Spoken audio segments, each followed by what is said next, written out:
Et salut tout le monde, c'est la Chim. Je suppose que vous devez connaître ça.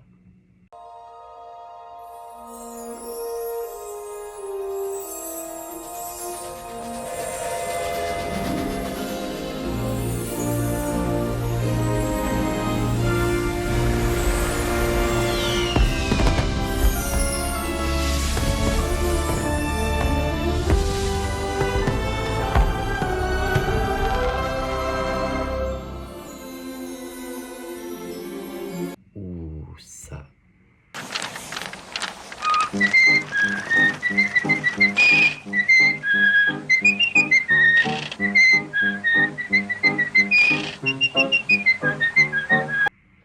Ou encore ça. Mon prince viendra, un jour on s'aimera dans son château heureux sans. Et ces choses que vous voyez sont l'œuvre de Walt Disney. Walt naît le 5 décembre 1901 à Chicago. Son père, Elias, est strict et violent. Sa mère, Martha, elle, est institutrice. C'est le 4e enfant de la famille. Il déménage de Chicago à Marceline. Il déménage à Marceline et ensuite à Kansas City où Walt découvre là-bas sa passion pour le dessin. Et son père, lui, il pense que le dessin, c'est une mauvaise chose. Bon, il trouve qu'en fait, ça n'a pas fait à finir dans le métier. Mais son frère,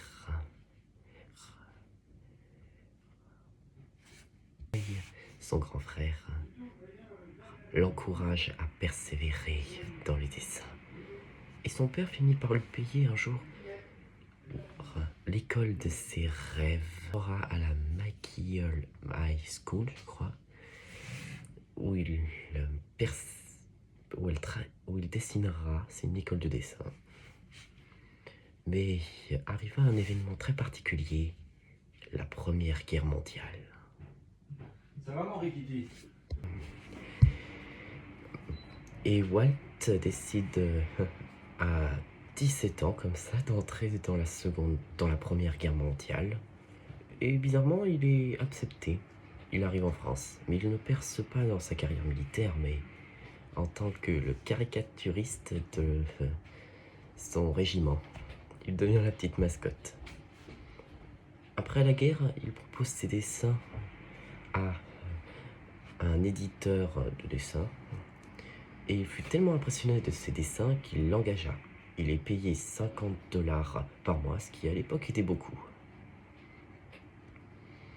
Mais c'est là-bas qu'il rencontrera son ami et aussi l'un de ses plus proches collaborateurs, Ub Iwerks. Ub, lui et Walt découvriront un nouveau truc appelé l'animation. Et ils en tomberont amoureux, au point où ils finiront par quitter leur boulot et se lancer directement dans une affaire. Ils ont produit des premiers courts-métrages de plutôt bonne qualité, mais ils n'ont pas remporté assez d'argent pour faire tourner la boutique. Donc ils ont dû fermer. Après, ils réussirent à rouvrir une deuxième entreprise qui marcha pendant 1 an, mais elle aussi a fait faillite. Et c'est là que Roy, le frère de Walt, revint dans la course. Walt s'installa à Hollywood et avec son frère et Ub, ils fondèrent Disney Brothers Studio, qui sera rebaptisé plus tard Walt Disney Studio. Ils produirent d'abord en 1927 pour le compte d'Universal Studios Oswald le lapin chanceux. Oswald eut un grand succès, mais l'investisseur non seulement refusait de payer plus Walt, mais en plus il allait lui payer moins et lui annonça que son équipe ne lui appartenait plus. Ça veut dire que désormais il pouvait se passer de Walt. Walt fut dévasté. mais décida alors une chose, se venger.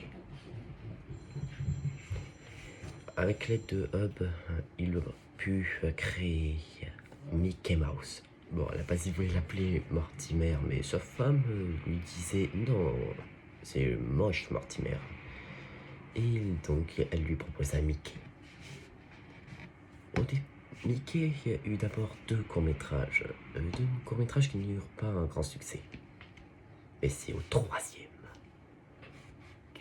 du nom de Steamboat Willie. Là, on connaît la fameuse scène du sifflement. Ce court-métrage eut un tel succès qu'il put produire d'autres courts-métrages nommés les Stealing Symphony. Ces courts-métrages étaient spécialement de l'expérimentation pour le cinéma.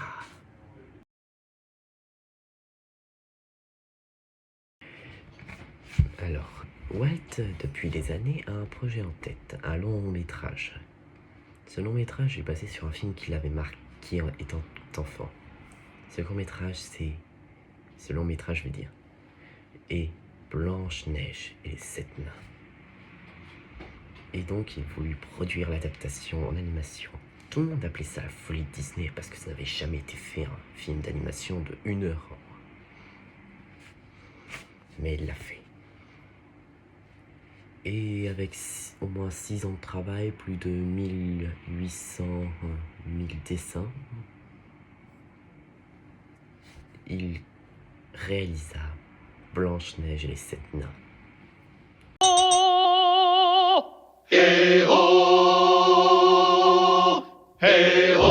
Le film, à la surprise de tout le monde, a été un immense succès. Mais après la sortie, c'est pile à cette période que sa mère, Martha, meurt d'une fuite de gaz. Walt fut dévasté par cette mort, et c'est sûrement pour ça que dans beaucoup de ses films, les mères de nos personnages meurent.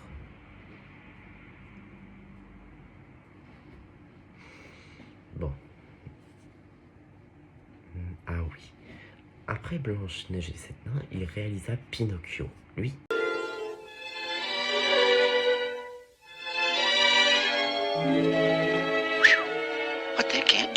il voulait aller très loin. Dans l'œuvre de Carlo Collodine, l'auteur de Pinocchio, Pinocchio est un vrai petit garçon vraiment très méchant. Une vraie racaille. Et Walt a voulu changer ça. Pinocchio serait pas méchant mais naïf. Un vrai bébé découvrant le monde mais qui sait parler et marcher, qui est une marionnette. Et le film fut acclamé par la critique. Les gens, même les critiques, ont dû inventer apparemment de nouveaux mots pour décrire ce chef-d'œuvre. Mais ce n'a pas été un grand succès. Sûrement dû aux restrictions du marché européen à cause d'un petit Allemand à moustachu, l'avènement d'une seconde guerre mondiale qui a fermé le marché européen pendant un temps. Après Pinocchio, il réalisa Fantasia.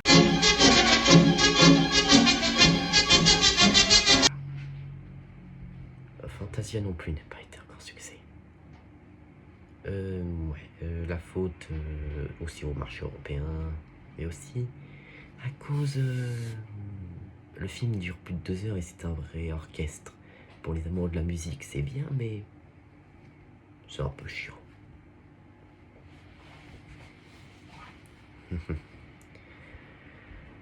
Après Fantasia, il fit un film sans trop de risques appelé Dumbo. Et là, ça a été un plus gros succès. C'était pas l'immense succès rêvé, mais au moins ça a pu faire continuer à tourner la boutique.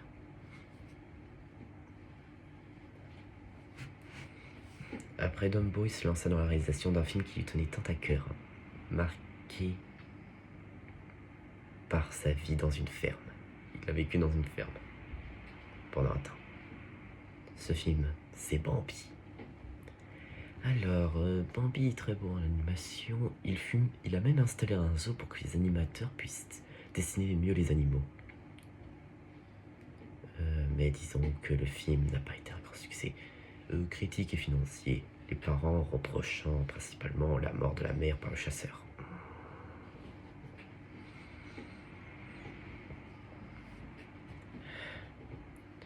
Walt se sentait mal au fond du gouffre et fit pendant un temps un break. Où là, il commençait un peu à délaisser l'animation et découvrir sa nouvelle passion, les petits trains. Il aimait fabriquer les trains. Et un jour, en 1950, il sortit un film qui enfin relança le studio Disney. C'était Cendrillon. Après Cendrillon, il réalisa Alice au Pays des Merveilles. Après Alice au Pays des Merveilles, Peter Pan. Ces films furent la plupart des succès.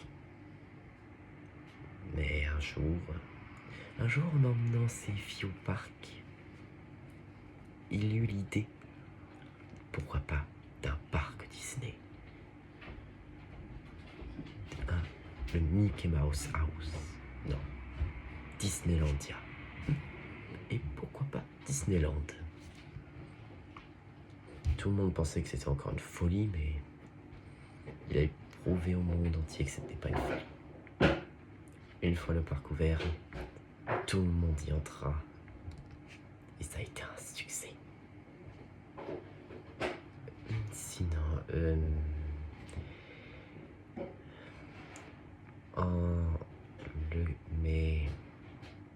le 15 décembre 1966, Walt Disney meurt d'un cancer de poumon, ce grand fumeur.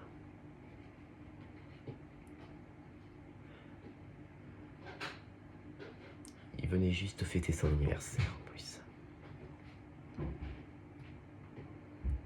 Cette mort a marqué de nombreuses personnes.